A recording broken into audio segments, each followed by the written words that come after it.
میں نے سوال کیا عصر کی نماز کے بعد جھاڑو اکثر بڑے مارنے نہیں دیتے؟ دیکھیے عصر کے بعد جھاڑو نہیں دینا، رات میں جھاڑو نہیں دینا، کیوں؟ یہ توہم ہے، اس سے شیطان آتا، اس سے نحوست آتی، اس سے چوریاں بھی ہوتی رات میں اگر جھاڑو دیتے، تو لہٰذا عصر کے بعد جھاڑو نہیں دیتے ہیں، یہ توہم ہے، اس کی کوئی ناخن نہیں کاٹتے ہیں، اور اللہ رحم کرے، توہم نے تو بیڑا غرق کر دیا۔ بہت سی بار غیر مسلموں کو مسلمان توہم سکھاتے ہیں۔ ایک مرتبہ میں ایک لائن میں لگا ہے، میرے پیچھے غیر مسلم خاتون کھڑی ہے، MBBS کا وہ چل رہا تھا سلیکشن، اور اس میں لائن میں تھا، میں بھی کھڑا ہوا، پیچھے ایک خاتون کھڑی تھی، میں کسی اور کے لیے کھڑا تھا، پیچھے خاتون کھڑی تھی، نان مسلم تھی، اس کے پیچھے ایک مسلم خاتون اور اس کی بیٹی بھی تھی، مطلب وہ ماں باپ کے ساتھ تھی، یہ اکیلی تھی، میں اپنی بہن کے لیے گیا تھا۔ تو لائن میں جب لگے تو اس کو چھینک آ گئی ایک دم، بس نمبر آنے پہ مطلب میں جاؤں گا اس کے بعد ہو جائے، چھینک آتے ہی یہ تو جو ہوا ہوا، پیچھے ہمارے مسلمان بہن، چھینک آ گئی، تم کو سچا نہیں دکھ رہا تمہارا؟ اب وہ پہلے غیر مسلم بیچاری بت پرست، اچھا آنٹی ایسا ہونے والا ہے کیا؟ ہاں چھینک لے لی تم نے، ایک اہم کام سے پہلے چھینک، بہت یہ رہتا، تم کو سکھائے نہیں، کیا بولے تم کو کوئی ایسے سنسکار نہیں دی کہ چھینک سے کیا ہوتا؟ آئی بھی تو نہیں لینا تم نے، اللہ رحم کرے بولے بچی پہ۔ اور اب وہ مسلم عورت آگے والوں چھینک لی اس نے، لائن میں چھینک لی، نمبر آ رہا تھا، اور وہ سائیکولوجیکلی ڈپریس۔ ہم سکھا رہے لوگوں کو توہم کرو رہے، تم توہم کیوں نہیں کر رہے؟ ہم تو یہ ہونا چاہیے کہ اس نے چھینک کر کہے کہ آنٹی میں نے چھینک لی، کو برا تو نہیں، بیٹا کرنے والی ذات اللہ کی ہے، کچھ نہیں ہوتا، لگے رہو۔ ہم شرک سکھا رہے ہیں، ہم توہم سکھا رہے ہیں، ہم بدعتیں سکھا رہے ہیں لوگوں کو، یہ تو حال ہمارا ہو چکا ہے۔ تو بہرحال یہ توہم ہے، عصر کے بعد جھاڑو نہیں دینا، اسی کو میں نے صاف صفائی تو اسلام کا حصہ ہے، جب ضرورت پڑے دیجیے، 10 بار دیجیے، ٹھیک ہے۔ آگے انہوں نے کہا فجر کی نماز پڑھ کر اللہ نے خود کہا۔ آئیے ذرا صحابہ کی بھی زندگی دیکھتے ہیں، نبی کریم صلی اللہ علیہ وسلم کی زندگی سے تو میں آپ کو سینکڑوں واقعے سنا سکتا ہوں، وقت نہیں ہے۔ صحابہ کی زندگی سے چیدہ مثالیں دیتا ہوں۔ ابوبکر صدیق لیتے ہیں ہم رضی اللہ عنہ، خلیفہ ہے، تقریباً 2.25 سال کی خلافت ہے، خلیفہ ہے، رات میں اٹھ کے باہر جاتے ہیں اور راتوں کو جا کر خدمت کر رہے ایک بوڑھی نابینا عورت کی۔ سب سے افضل انسان انبیاء اور رسول کے بعد کون ہے؟ ابوبکر صدیق۔ یہ رات میں جا کے یہ کام کرتے ہیں، اس کو تو ہم نے سوشل ورک، فلاں جماعت کا کام ہے، فلاں تنظیم کا کام بول کے سب ان کے حوالے کر دیا۔ یہ قرآن و سنت سے دیا گیا حکم ہے جو اسلاف نے سب سے زیادہ سمجھا اور ابوبکر صدیق نے سب سے زیادہ اس کو سمجھا، کیونکہ امت کے اندر سب سے زیادہ علم والی شخصیت اللہ کے رسول کے بعد کون تھی معلوم آپ کو؟ ابوبکر صدیق ہی تھے۔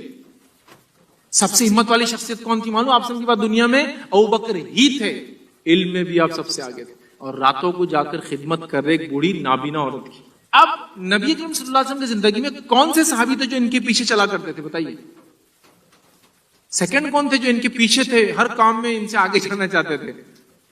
کمپٹیشن اچھے لوگوں کا اپنے سے اور اچھے لوگوں سے ہوتا ہے، تو ان کے پیچھے ان کے کمپیٹر کون تھے معلوم؟ عمر ابن خطاب رضی اللہ عنہ۔ ابوبکر کے انتقال کا تھا تو عمر پوری زندگی جاتے رہے اس کی خدمت کے لیے۔ بچوں کی ظاہر سی بات ہے، نیکی میں دوسرا آدمی تو چھوڑنا نہیں۔ ان کی زندگی سے 2 چھوٹے واقعہ سناتا ہوں، بات خاتمے کی طرف جاری ختم ہو رہی ہے کہ کتنا امپورٹنٹ ہے سوشل ورک۔ عمر ابن خطاب رضی اللہ عنہ، رات ہے، مدینہ بند ہے، دارالحکومت ہے، اٹیکس کا ڈر ہے دشمنوں کی، ڈورز کلوزڈ، راستے بندے، باہر جاتے ہیں، پیٹرولنگ کرتے ہیں، چھپ کر دیکھتے ہیں لوگوں کے حالات کیا ہے۔ ایک جگہ جاتے خیمے میں، ایک عورت بیٹھی ہے، رات میں لوگ ٹینٹ لگا کے رہتے تھے، خیمے میں رو رہا ہے اس کا بچہ، اور وہ برتن میں کچھ ابال رہی ہے۔ حضرت عمر نے پوچھا کیا بات ہے، تم کیا کر رہی ہو، بچے کیوں رو رہے ہیں؟ تو کہا یہ بھوکے ہیں، راستہ بند ہو گیا، مدینے میں داخل نہیں ہو سکتے، اب صبح فجر کے بعد داخلہ ہوں گا، بچے رو رہے بھوک سے، کھانے کچھ نہیں۔ عمر ابن خطاب رضی اللہ عنہ وہاں سے دوڑتے ہیں، بیت المال جاتے ہیں، ایک اناج کا بورا لیتے ہیں، پیٹ پہ ڈالتے ہیں، تو ان کے غلام اسلم ساتھ تھے۔ اسلم نے کہا امیر المومنین میں ڈال لیتا ہوں، تو کہا روزے خامد اسلم تو اٹھائیں گا میرا بوجھ؟ تو کہا نہیں، تو کہا مجھے اٹھانے دے۔ پھر لے کر گئے، تھیلا وہاں پہنچایا، اس کے بعد اس پانی کو خالی کیا جس میں کنکر ڈالے ہوئے تھے، بچوں کو صرف شوق دلانے کے لیے کچھ بن رہا ہے لیکن کچھ بن رہا نہیں تھا، اس کو خالی کیا، اس میں اناج ڈالا، ابلنے رکھا، اور روایت میں آتا اپنے منہ سے پھونکنے لگے اس کو۔ جب دوسرا آدمی دیکھتا نا، گھنی داڑھی تھی تو داڑھی میں سے پورا دھواں، ایسا لگ رہا ہے کہ داڑھی جل رہی ہے، دھواں نکلنے لگا، آنکھوں میں دھواں بہت تیز جاتا ہے، پھونکنے لگے، کھانا بننے دیا، بچوں نے کھانا کھایا، ہنسنے لگے بچے، تو وہاں سے نکلے۔ اسلم نے کہا امیر المومنین آپ اتنی دیر کیوں رکے، ہم اناج دے کے بھی نکل سکتے تھے۔ تو کہا اسلم جن بچوں کو میں نے روتا ہوا پایا تھا، میرا دل گوارا نہیں جب تک کہ ان کو ہنستا ہوا نہ دیکھو اس جگہ سے نکلوں، چونکہ میں خلیفہ ہوں ان کا، میری رسپانسبلٹی یہ لوگ۔ تو کہا جب تک خوش ہوتے ہو نہ دیکھو میرا دل گوارا نہیں ہو جب بچے ہنسنے لگے تب وہاں سے آپ نکلے. دوسرا واقعہ سنیے. عمر بن خطاب رات میں پیٹرولنگ پہ نکلے ہیں, گھر میں اندر سے آواز ہے چیخنے کی. تو کہا کون چیخا؟ تو کہا میری بیوی ہے اور حمل سے ہے اور ولادت ہو رہی بچے کی, بچہ پیدا ہو رہا اور کوئی نہیں میرے پاس, کیا کروں میں؟ عمر وہاں سے دوڑتے ہیں, اس کو نہیں پتا یہ کون ہے, گھر جاتے ہیں اپنی بیوی کو جگاتے ہیں, اس خیمے میں لا کے بھیجتے ہیں. ان کی بیوی اندر جاتی ہے, بچے کی ولادت کرتی ہے. حضرت عمر باہر بیٹھتے ہیں. اس کے بعد بچہ پیدا ہو جاتا ہے, آواز رونے کی آتی ہے. ان کی بیوی آواز دیتی اور کہتی ہے, کیا کہتی ہے سنیے, اب امیر المومنین مبارک ہو آپ کے ساتھی کو. یہودی جس سے کوئی دشمنی رکھتا ہے یا کسی قوم سے کوئی دشمنی رکھتا ہے اس کو اتنے اچھے الفاظ سے بولتا ہے, آپ کے ساتھی کو مبارک ہو لڑکا پیدا ہوا ہے. جب وہ امیر المومنین سنتا ہے نا تو اس کو بچے کی پیدائش کی خوشی ختم ہو جاتی ہے اس کی. حضرت عمر کو کہتے صبح آ جانا اور وظیفہ لے جانا بچے کے لیے, کیونکہ ان کے زمانے میں بچوں کو وظیفہ ملتا جو پیدا ہوتے ہیں ان کی حکومت میں, اس کا وظیفہ لے جانا آ کر. اندازہ لگائیے یہ ہمارے اسلاف. ان کی بیوی نے کیا کام کیا ذرا بتاؤ مجھے. اردو کا ایک بہت ہی گھٹیا لفظ ہے جو اس کام کے لیے استعمال ہوتا ہے, اس کو بولتے ہیں لونڈی دھندا بولتے ہیں اس کو. یہ کیا نرس ورس کا کام کرے, گندہ عورتیں کا کیا کیا ہو رہا. کیا کیا امیر المومنین عمر ابن خطاب, کتنے ملکوں کا بادشاہ, اگر بادشاہت کے لیول پہ عمر کو کاؤنٹ کیا جائے رضی اللہ عنہ, ایسا کنگ کاؤنٹ کیا جائے تو 32 کنٹریز کا انڈیپینڈنٹ عمر جو ہے کنگ اکیلا. 32 ممالک پہ حکومت کی حضرت عمر نے.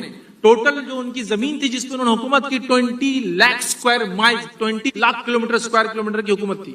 مطلب 20 لاکھ اسکوائر مائلز کا ان کا مربع تھا جو حکومت تھی. اور جو کیلیفیٹ تھی جس کو خلافت بولتے ہیں, تو کیلیفیٹ میں راشدون کیلیفیٹ جو ہوتی ہے پہلے 4 خلیفہ کی, یہ دنیا کے سب سے ٹاپ موسٹ 10 امپائرز کے اندر سے ایک امپائر ہے. مانو واسٹ, اتنے بڑے 10 جو لوگوں نے سب سے زیادہ زمین پہ جو ہے حکومت کی, ان میں سے راشدون یہ بھی ایک ہے. معلوم ٹاپ 10 امپائر جو ورلڈ نے دیکھے آج تک. تو عمر 32 ملکوں کا اکیلا کنگ ہے. یہاں تو کارپوریٹر کا سینہ کتنا باہر نکل جاتا دیکھو. ابھی بننے الیکشن میں پولیٹیکل پارٹی کا ٹکٹ ملنے والا ہے بول کے انہوں ہار پہن کے شروع ہو جاتے چلنا راستے پر.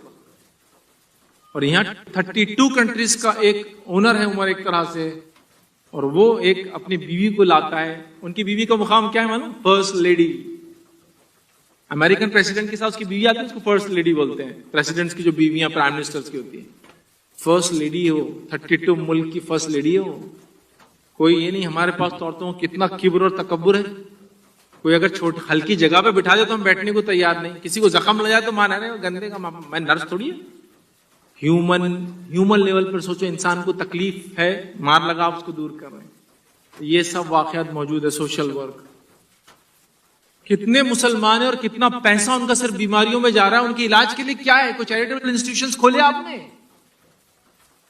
نہ اسکول آپ ڈال رہے ہیں, نہ کالجز آپ ڈال رہے ہیں, نہ چیریٹیبل انسٹیٹیوشنز کھول رہے ہیں. کیا کر رہے ہیں؟ صرف کھا رہے پی رہے اور گھر بنا رہے اور یہ بول کے جائیں گے اللہ تعالیٰ کے سامنے یہ کر کے آئے.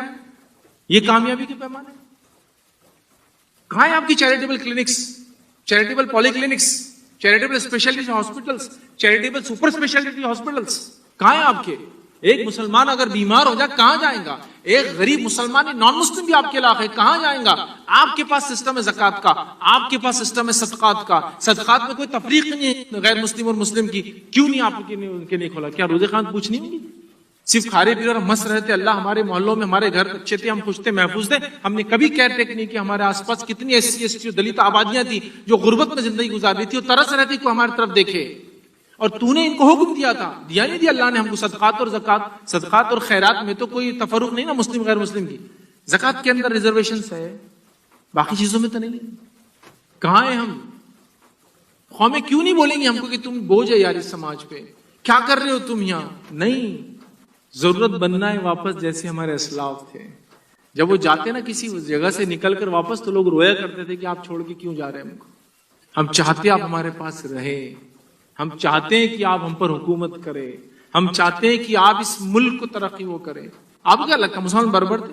میں آپ کو اگر تاریخ کا صرف ایک واقعہ بتاؤں نا تو اسپین کے اندر جو لوگ کہہ رہے ہیں کہ مسلمانوں نے اسپین کے اندر حکومت کی, مسلمانوں کو بلایا گیا تھا چونکہ اسپینش لوگوں کو بولیں گے. اسپینیارڈ جو ہے وائکنگ سے ظلم کے تحت اتنے دبے ہوئے تھے, ان کے ٹیکسیشن میں اتنے دبے ہوئے تھے کہ انہوں نے گزارش کی مسلمانوں سے, آؤ ہم پہ حکومت کرو, ہم ظلم کے تحت دبے ہوئے. آپ کو بلایا جاتا تھا حفاظت کے لیے, آج آپ کو دیکھ کے لوگ اپنا گھر نہیں بنا رہے، یار مسلمان آ کے محلے میں تھوڑا دور ہو جاتے اس سے. کیوں؟ وہ اپنے آپ کو دیکھ کر محفوظ سمجھتے تھے، آج آپ کو دیکھ کر لوگ ڈر رہے ہیں کہ نہیں اب تو ہماری حفاظت ختم ہو گئی. کیوں؟ بہت کچھ کرنے کا وقت ہے، سمجھنے کی چیزیں ہیں. کھلاؤ پلاؤ پہناؤ، علاج کرو لوگوں کا، بہت کچھ کرنا ہے. آخری نقطہ اسی کے اندر اکنامیکل ڈیولپمنٹ، چونکہ اسی کا ایک پارٹ ہے، خالی مختصر رکھ رہا ہوں. ایسا کون سا مسلمان ہے جو میری بات کو سن رہا ہے اس کے نزدیک سود حلال ہے؟ سود لیا اور دیا جا سکتا؟ کوئی بھی نہیں ہے نا. میرا سوال ہے، آپ نے اب تک کوئی ایسا ادارہ ڈالا جس کے اندر بلا سودی بھی کام ہوتا ہے؟ اتنے بڑے Visakhapatnam port city, business hub, سب سے بڑا سٹی آندھرا کا، کچھ کیا آپ نے؟ خالی لوگوں کو بول رہے سود حرام ہے. تو بتاؤ لوگوں کو سسٹم چلا کے کہ حلال کیا رہتا ہے، پھر بغیر سود کی اکنامی کیسے چل سکتی ہے؟ بغیر سود کی بھی لوگوں کی مدد کیسے ہو سکتی ہے؟ بغیر سود کے بھی مسلمانوں نے اتنے 14 سالوں تک کیسے بینکنگ سسٹم چلایا؟ کیوں نہیں بتا رہے آپ؟ کیوں ہم خود بدنامی کی وجہ بنے اسلام کی؟ یہ ہماری نااہلی یاد رکھیے. لوگ انتظار کر رہے ہیں، لوگ انتظار کر رہے ہیں. ایسی کتنی قومیں ہیں جو صبح اٹھ کر 200-400 روپے جو ان کو سبزی لانے کو لگتے ہیں نا بیچنے کے لیے، وہ سود پر پیسہ لیتے ہیں. وہ ساہوکار کے پاس جاتے ہیں، وہ اسی دن 40 روپے کاٹ کے دیتا ہے اس کے ہاتھ میں، 10% لیتا ہے اسی دن. اب کل لا کے دینا 400، پرسوں لا کے دینا 440. نکالو کوئی سسٹم ان کی مدد کے لیے. یہ قومیں انتظار کر رہی ہے تمہارا اور ہمارا. تو لوگوں کی ضرورت بنو، ورنہ لوگ پھر آپ کو بدلنے کی یا ریپلیسمنٹ کی بات کریں گے. اندر کی یہ ایک دم نیچرل ہے، یہ تھم رول ہے، ایک دم ایسا ہی ہوا ہے. قرآن اس کی گواہی دیتا ہے، سنت کی گواہی دیتا ہے. نظر بد کی پہچان کیا ہے، تھوڑا سا وہ بھی دیکھ لیتے ہیں. ہاؤ ٹو ڈیٹیکٹ، کیسے معلوم کہ نظر بد کسی کو لگی ہے. چند باتیں آپ کے سامنے میں رکھ دیتا ہوں. نظر بد سے کیا ہوتا ہے؟ غیر معمولی تبدیلی ہے، تغیر جس کو بولتے ہیں. تغیر سمجھتے ہیں؟ طغیانی. جیسا کہ ایک ندی ہے، اس میں پانی نہیں ہے اور اچانک باڑھ آ گئی. ہوتا ہے نا کبھی، بہت سے لوگ اس میں مر جاتے ہیں، بہہ جاتے ہیں گھر بار. کیوں؟ تو 8 مہینے ندی سوکھی ہوتی، 4 مہینے پانی. لیکن اچانک گرمی کے موسم میں اس کو بولتے طغیانی. اچانک سوکھی ندی میں باڑھ آ گئی، سمجھ رہا؟ اچانک کسی علاقے میں بارش ہی نہیں ہو رہی لیکن پانی ایسا آ رہا نالوں میں کہ نالے بھر کر جا رہے. تو کوئی آدمی سیفٹی بھی نہیں کرتا نا، بارش آتی رہی تو آدمی سیفٹی کرتا ہے کم از کم، ہوتا ہے. تو اچانک جسمانی یا ذہنی تغیر، طغیانی میں ایک دم بدل جانا، یہ ایک علامت ہوتی ہے جن کی، جادو کی اور نظر بد کی. ایک دم صحت مند انسان 1 سیکنڈ پہلے اور اچانک گر گیا، سیکنڈ مومنٹ سو کچھ صحت میں پرابلم، سمجھ رہے آپ؟ یہ ہے اچانک، سمجھ رہے نا آپ؟ اچھے سے ایک بیماری کی طرف چلا گیا. یہ ایک بہت بڑی علامت ہوتی ہے. لیکن ایک بات آپ ہمیشہ یاد رکھیے، ہم جب جادو کی بات کرتے ہیں، ہم جب نظر بد کی بات کرتے ہیں، تو یہاں میڈیکل یا میڈیکیشن کا امپورٹنس ہم کم نہیں کر رہے کسی بھی حال میں. وہ بھی ہونا چاہیے، وہ بھی بہت امپورٹنٹ چیز ہے. یاد رکھیے، دواخانے جانا، چیک اپس کرانا، سائیکٹرسٹ کے پاس جانا، مینٹل چیک اپس کرانا، مینٹل کاؤنسلنگس کرانا. ہوتا ہے کبھی آدمی نفسیاتی پریشانی میں ہوتا ہے، نہ اس پہ جن ہوتا ہے، نہ اس پہ جادو ہوتا ہے، نہ اس کو نظر بد لگتی ہے، تو اس کو چاہیے کہ وہ یہ سب کرے. ہمارے پاس ہمارے ماحول میں میڈیکل چیک اپ تو بہرحال کر لیتے ہیں ہم لوگ. سائیکٹرسٹ چیک اپ کا بہت بڑا مسئلہ ہے. ایسا بہت سے لوگ میرے پاس آتے ہیں مشورے، تو میں کہتا ہوں دیکھیے یہ مشورہ میں دینے سے پہلے یہ کہوں گا ایک سائیکٹرسٹ کاؤنسلنگ آپ کر لو. پاگل تھوڑی ہو فیض ہم آپ دواخانے میں بھیج رہے. اور حالت یہ ہے کہ ایک مرتبہ میں ایک دواخانے کے پاس سے گزر رہا ہوں، پاگلوں کا ایک دواخانہ ہے، مینٹل ہاسپٹل ہے جیسا لوگ، تو وہاں 2 لوگ وہاں سے نکل رہے ہیں. میں ان کو سلام بھی کر رہا ہوں تو منہ چھپا کے بھاگ رہے. مطلب ہمارے معاشرے میں، ہند پاک میں، انڈیا پاکستان میں حالت یہ ہے، سائیکٹرسٹ کاؤنسل تو دور، صرف ایک سائیکٹرسٹ کے دواخانے کمپاؤنڈ میں جانا بولے تو برائی کی علامت ہے. لوگ دور سے کیا بولیں گے، لوگ پاگل تو نہیں ہوگا، بھاگو یہاں سے. دواخانے سے نکلتے کوئی مل گئے، بھائی میں نہیں پاگل ہوں، میں دیکھنے آیا تھا، میں نہیں، تم سمجھیں گے نہیں تو میں آیا ہوں. اتنا وہ ہے ہی نہیں. ایک سائیکٹرسٹ کاؤنسلنگ، ٹھیک. اور دوسرا ایسا کوئی انسان جو، جس کو ہم کہیں گے ایسے امراض جو انسان کے جو ہے جنسی تعلقات سے تعلق رکھتے ہیں، ان میں بہت ڈر رہتا ان کو. اتنا ڈر اور اتنا منہ چھپاتے اسی کوئی انتہا نہیں. مطلب سیکس ریلیٹڈ پرابلمز جو ہوتے اتنا کہ وہ سائیکٹرسٹ کاؤنسلنگ سے زیادہ خطرناک رہتی. یہ ایکسپیرینس مجھے اس لیے بھی ہے کہ میں میڈیسن کا بزنس کرتا تھا، تو بہت ساری میڈیسنز ایسی آتی تھی جو اس سے ریلیٹڈ ہوتی تھی، ٹھیک، سیکچول پاور سے یا قوت بہا سے. تو ہم لوگ اس کو بہت ساری جگہ مارکیٹنگ کرتے تھے، بہت سارے ڈاکٹرز تھے جہاں ہم جاتے تھے. اگر وہاں کبھی ہم پہنچ جاتے تو سارے لوگ منہ چھپا لیتے تھے, کوئی اخبار پڑھنا شروع کر دیتا تھا, کوئی بک لگا دیتا تھا, کوئی بھاگ جاتا تھا, ارے واہ فائز بھائی آگے گئے, بھاگو یہاں سے. تو میرا تو خیر فیلڈ تھا, چونکہ وہ دواؤں کو ہم سیل کرتے تھے, پروڈکٹ بتانا ہوتا تھا, جنرلی مارکیٹنگ ریپرزینٹیٹیو تھے بس وہ جاتے, کبھی اگر میں بھی جاتا تھا. تو جب میں نے دیکھا لوگ اتنا ڈرتے ہیں, دیکھیے بیماریاں ہیں اللہ نے دی ہے, ٹھیک ہے, علاج کرانے میں سمجھتا ہوں شرم محسوس کرنا یہ خود ایک انڈین جس کو کہیں گے انڈین پاکستانی بنگلہ دیشی ایک مینٹلٹی ہے کہ علاج چاہے کوئی بھی ہو اس میں بھی شرم اور حیا, مطلب اس معاملے میں کہ جہاں ہونا نہیں چاہیے وہاں بھی ہوتی ہے. علاج کرانے میں کائے کی شرم, میرے کو زخم آ گیا مجھے علاج کرانا, نہیں لوگ کیا بولیں گے, میں کیسا جاؤں گا, لوگوں کو کیا جواب دوں گا, کیسے لگا بولوں گا, اس کو کیا جواب دوں گا, اس کو کیا جواب دوں گا, پڑوسی کیا سمجھیں گے, انہوں کیا سمجھیں گے, انہوں سمجھیں گے اس کو مار کے, انہوں سمجھیں گے اس کو. اتنی باتیں سوچ رہا ہوں خالی علاج سے پہلے. کسی آدمی سائیکیٹرسٹ کاؤنسلنگ کی ضرورت ہے, آدمی پاگل ہوگا دواخانہ, نہیں بھائی ملنے ہم نہیں جائیں گے, گھر پہ آئے تو بلا بابا, وہاں جانے کے بعد لوگ ہم کو سمجھ لیے تو اچھے خاصے ہم پہلے. اتنا ڈر ہے. سائیکیٹرسٹ کاؤنسلنگ کرانا چاہیے, کبھی کبھار یہ بھی ضروری ہوتا ہے چونکہ اس میں کوئی جادو نہیں ہوتا ہے, کوئی نظر بد نہیں ہوتی, کوئی آصف نہیں, مینٹل انسان ڈسٹرب ہوتا ہے, سمجھ رہا, تو یہ کرانا چاہیے. اب یہ ہونے کے بعد ہم دم بھی کریں گے یا اس سے پہلے دم بھی کریں گے, لیکن یہ چیز بھی کرانا چاہیے, medical check ups and psychiatric counselling, چونکہ نظر بد کا جادو سے اس کا تعلق ہے, اس لیے میں چاہ رہا ہوں. کبھی آدمی میں جادو نہیں ہوتا ہے, وہ نفسیاتی پاگل ہو جاتا ہے, اور آپ اس کا اگر جادوگر کے پاس علاج کرائیں گے تو میں سمجھتا ہوں معاف کرنا, کسی راکھی یا مالج کے پاس بھی کرائیں گے تو اس کو وہ فائدہ نہیں ملیں گی, وہ شفا جو ہونا چاہیے, سمجھ رہے, چونکہ اس کو جادو ہے ہی نہیں, اس کو ایکچولی مینٹل ڈس آرڈر ہے, کوئی ڈیسیز ہے, ٹھیک, اس بات کو ہم سمجھیں, ٹھیک. اب جو ہے لیکن واقعی میں اگر نظر بد ہے یا اس طرح کا ہے تو چند چیزیں جس سے پتہ چل سکتا ہے نظر بد ہے, اس میں ایک چیز یہ ہے کہ چہرے پر پیلاہٹ ہونا اور حلقے پڑ جانا, جو کہ حدیث میں ہی ہے نا, کہ آپ نے دیکھا بچی کا چہرہ پیلا تھا تو کہا اس پر دم کرو, تو چہرے کا پیلا ہو جانا جو اب نارمل ہوتا ہے, یلوش چہرہ ہو جاتا ہے, ٹھیک ہے, اور اس کے ساتھ ساتھ جو ہے نیچے جو ہے حلقوں کا پڑ جانا. اسی طرح جو ہے سینے میں جو ہے گھٹن کا احساس ہونا, مطلب آدمی اچھا ہے, اس کو کوئی چیسٹ کا ڈیسیز نہیں, پھر بھی گھٹن کا محسوس ہونا. تلاوت سننے یا دم کرنے پر مختلف قسم کی پریشانیاں لاحق ہونا, کوئی اس پہ تلاوت کر رہا ہے, دم کر رہا ہے تو پریشان ہو جا رہا ہے مختلف قسم کی. اسی طرح جو معمول سے زیادہ گرمی محسوس ہونا, کنٹینیوسلی پریشان کی پسینہ جا رہا ہے اور پریشان رہ رہا ہے, معمول سے زیادہ, نارمل تو ایک الگ چیز ہے, اب نارمل. اسی طرح جو پسینے کا آنا, اور خاص طور سے, اور اس میں بہت ساری باتیں ایسی جس کی میں حدیث سے کوئی دلیل نہیں دے پاؤں گا, لیکن یہ علماء کی تجزیے سمجھتے ہیں آپ, کچھ چیزوں کا ایکسپیریمنٹ کر کے دیکھا گیا کہ یہ آدمی پہ یہ جو علاج کر رہے ہیں یہ زیادہ ہو رہا ہے, تو لہٰذا یہ سمٹمز ہو سکتے ہیں. لیکن اگر آپ آگے پوچھیں دلیل, تو میں کہوں گا یہ دلیل تجزیہ ہے علماء کا, کہ انہوں نے دیکھ کر پتہ کیا کہ ایسا یہ ہو رہا ہے, ٹھیک ہے. تو خاص طور سے پسینے کا کمر سے نیچے کے حصے میں, مطلب اوپر اتنا نہیں آتا لیکن نیچے, کمر سے نیچے, ویسٹ سے نیچے پسینے کا کثرت سے آنا. اسی طرح جو ہے پہلوؤں میں درد محسوس ہونا, ٹھیک ہے. اسی طرح جو بے چینی کی کیفیت ہونا اور ادھر ادھر دیکھنے اور متوجہ ہوتے رہنا, کنٹینیوس, مطلب ہمیشہ بے چین اور ہمیشہ پریشان ہونا, یہ بھی کیفیت دیکھی گئی. بہت سارے جو لوگ جن کو جن تکلیف دیتے ہیں یا نظر ہو جاتی ہے ان کے ساتھ یہ کیفیت, خواہ بے چین اور کنٹینیوس دیکھتے رہتے ہیں, اور خاص طور سے انگلیوں کی حرکتیں کنٹینیوس کرتے رہیں گے. آپ دیکھیں کبھی کسی کو اگر جن کا اثر ہے, جادو کا اثر ہے, اور اس کو پزس اس کے جسم ہے, تو وہ کنٹینیوس ایک تو بے چین رہیں گا اور ایک مختلف قسم کی خالی انگلیوں سے کھیل کرتے رہیں گا. آپ دیکھیے کبھی سائیکیٹری, مطلب دواخانے جہاں بہت سے لوگ مینٹل ڈس آرڈر کے لائے جاتے ہیں, بہت سارے چونکہ بہت سارے نان مسلمس اور بہت سارے پڑھے لکھے لوگ دعویٰ کرتے ہیں کہ جادو وغیرہ نہیں ہوتا, تو وہ سائیکیٹرسٹ کاؤنسلنگ کے لیے کنٹینیوس جاتے ہیں جہاں علاج ہو بھی نہیں پاتا بہت سی بار. تو آپ دیکھیے وہ حرکتیں کرتے ہیں, عجیب و غریب حرکتیں اور کنٹینیوس پریشانی. اسی طرح جو رونا یا کسی چیز کے بغیر سبب کے آنسو کا آنا, ایک تو کنٹینیوس بہت زیادہ رونا یا بغیر کسی وجہ کے آنسو جاتے رہنا آنکھوں میں سے, یہ بھی اس کی علامت ہے. اسی طرح جو ہے پہلوؤں کا جو ہے پلکوں کا جو ہے پھڑکنا.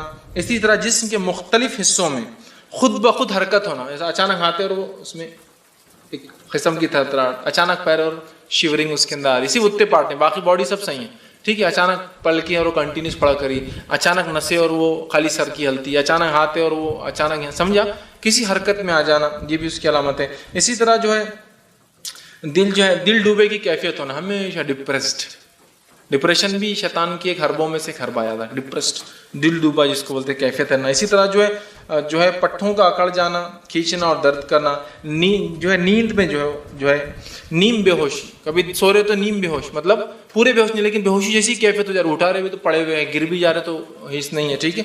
یا پھر نیند ہی نہ آنا, سمجھ رہے ہیں آپ کہ ہمیشہ ہے تو سو رہا کبھی بولتا آنکھ کھل جا رہی ہے لیکن نیند آتی نہیں ہے, ٹھیک, یا نیم بے ہوشی کی کیفیت طاری ہو جاتی ہے, ٹھیک. اسی طرح جو ہے طبی اور کسی بھی مادی سبب کے بغیر, میڈیکل اور کسی بھی ورلڈلی ریزن کے بغیر, جس کو دنیاوی وجوہات کے بغیر جو ہے جسم پر نیلے چھتوں کا آ جانا, جو ہے بلو ٹائپ کے ایسے ایسے خون گھٹ گیا ویسے چھتوں کا ڈیولپ ہونا, یہ بھی اس کی کچھ علامات میں سے علامت ہے.